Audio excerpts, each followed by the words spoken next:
Malapit na ho akong mamatay.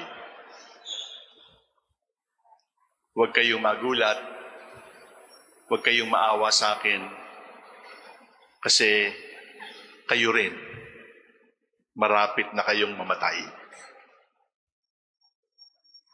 Hindi ho papalayo ang kamatayan. Simula nang ipanganak tayo, nakaguhit na sa palad ng Diyos kung kailan tayo mamamatay.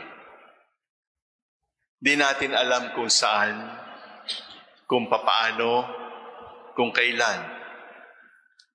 May namamatay pagkatapos ng ilang oras.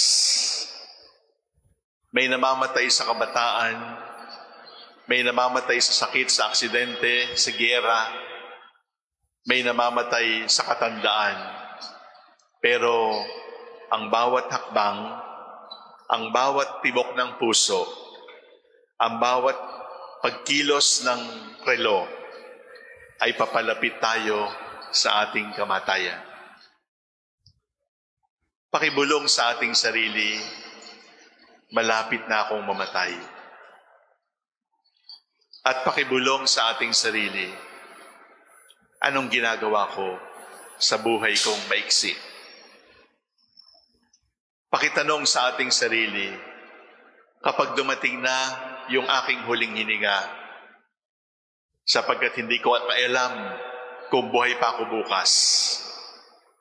Hindi ko alam kung dadalawin na ako sa sementeryo sa susunod na undas. Walang nakakatiyak. Pero nakakatiyak tayong lahat ay mamamatay. At hindi ito sumpa ng kaaway. Ito ay katotohanan ng buhay. Malapit na akong mamatay at handa ba ako? Pero pagkatapos nating sabihin sa ating sarili, malapit na akong mamatay, sabihin din natin sa ating sarili, itong katabi ko, malapit na rin. Malapit na rin yung katabi natin. Hindi lahat ng anak ay maglilibing sa magulang, sapagkat mayroong mga magulang na naglilibing sa anak. Itong katabi ko, akala niya hindi na siya mamamatay. Tiyak ako, mamamatay din to. Sapagkat walang isinilang na hindi mamamatay. Kaya nga, nang ipanganak si Jesus, ay kasama na pagkatapos ng 33 years, ay mamamatay siya. Sapagkat ang kapanganakan at ang kamatayan ay magkakambal. Nang bigyan tayo ng biyaya ng birth, the Lord also gave us the twin sister, which is death. At dahil itong katabi ko, malapit na ring mamatay, di ba dapat patawarin ko na siya? Hindi ba dapat wag na akong mag-aksaya sa maikling panahon naming dalawa? Di ba dapat intindihin ko na lang? Hindi ba dapat ay palampasin ko na lang ang mga kasalanan nito sa akin? Kasi sandali na lang ako, sandali na rin siya.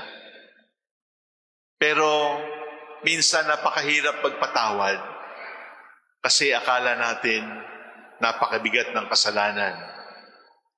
Pero ang totoo, kapag tiningnan natin yung bigat ng kasalanan natin laban sa Diyos, ano na ba yung ginawa ng katabi mo ngayon na napakalaki na hindi mo kayang patawarin?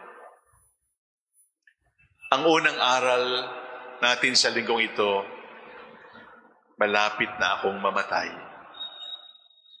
Ang pangalawang aral ay hindi ako mag-iisa sapagkat itong katabi ko malapit na rin. Subalit sa katabi mo at sa ikaw, mayroong pangatlong pinapaalala ang Ebanghelyo, ang salita ng Diyos. there will be Judgment Day. Mayroong huling paghukom. Ayaw nating ginajudge. Ayaw nating hinuhukuman. Ayaw nating tayo ay nakakatanggap ng guilty. Kaya natatakot tayong ma-judge.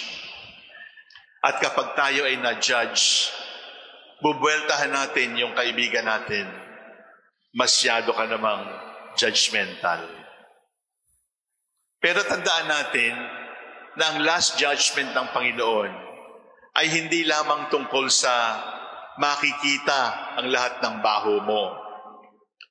Kapag dating po ng last judgment, yung mga mabubuting ginawa mo na hindi nakilala dito sa mundo ay ilalabas din ng Diyos.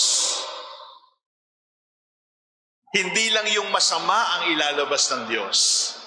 Yung mabubuting ginawa mo, yung mabubuting isip mo, yung mga mabubuting salita mo na hindi nakilala ng mga tao ay ilalabas din ng Diyos at sasabihin ng Diyos, ito ang tunay na ikaw.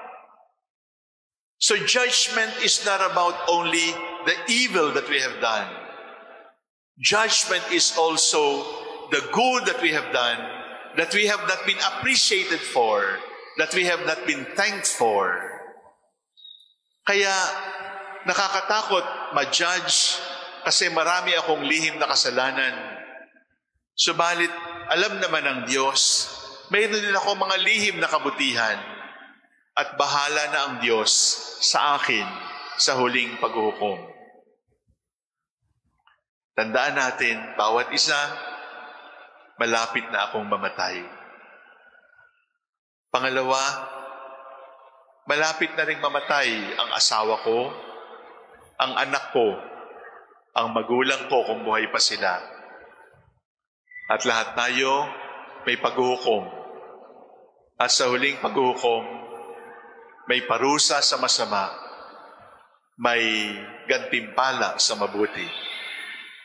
Huwag tayong matakot sa paghuhukom ng Diyos, sapagkat sa paghuhukom ng Diyos, hindi lamang masama ang malalantad, pati ang mabuting nalihim ay ipagpapasalamat na rin sa wakas ng panahon. When we profess our faith and we say, we believe in the resurrection and life everlasting, let us keep in mind, the longest life here on earth is still short compared to life everlasting. At sa huli, tandaan natin, ang kamatayan ay biyaya. Biyaya ng kalayaan. Biyaya ng kalayaan dito sa lupang kahapis-hapis. Sinasabi natin sa panalangin. In this valley of tears, when death comes, we will be set free. I will die soon. Everybody will die. There is judgment day. But I am not afraid because God loves me.